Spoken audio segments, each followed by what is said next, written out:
know shit could get tragic. When you stop thinking, that's when some shit gon' happen. For something he won't, you know you got it. Hey YouTube, it's your girl Krissi back to you with another video with my 4th Destin Florida trip vlog. And today we're going outside on the beach. I just got back from the pool, but we're going to the beach. And my brother-in-law has this awesome race car that goes like 30 miles an hour. And I'm going to record that for you guys and do a little montage of that. So yeah, I'll see you guys. If you're new to my channel, subscribe. Once you subscribe, hit the notification bell. So I upload a video, you will be notified. Don't forget to like the video, like the video, dislike the video, dislike the video. Leave a nice comment, always appreciate it. And don't be here. I'll see you guys. So guys, he's cleaning out the car right now. There's a ton of sand and he has to drain the battery out. Back up, Rosie. And yeah, he's just draining out. So we're playing in the waves, playing with Rosie in the waves. So yeah, that's what's happening right now. I know, like, I sound like a narrator right now, but what you cannot do, what you cannot do. I might get my boogie board later and use that.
Ships I made for Cal.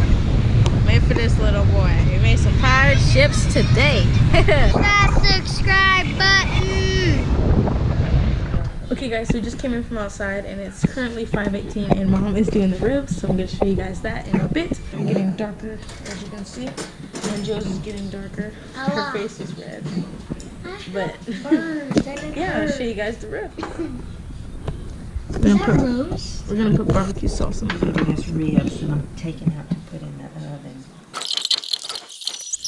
Okay guys, so I'm gonna play some GTA real quick on my Xbox One S, and I'll see you guys in a bit when supper's ready or supper's over. I don't know when, but what is this? Is this Coke? There is our meal. Ribs, mac and cheese, beans, and a Hawaiian roll. So guys, hope you guys enjoyed our 5th vlog of our Destin Beach, Florida trip. I know it was kind of short, I'm very sorry, but there was not much to record. But tomorrow I will be doing more because the waves will be going down. I will be able to ride my boogie board. But if you're new to my channel and this is the first time you've seen my face, subscribe. Once you subscribe, hit the notification bell so every time I upload a video, you'll be notified. Leave a like on the video if you like the video, leave a dislike on the video if you dislike the video, and leaving us comments always appreciated. Don't be a hater. I'll see you guys in the next vlog.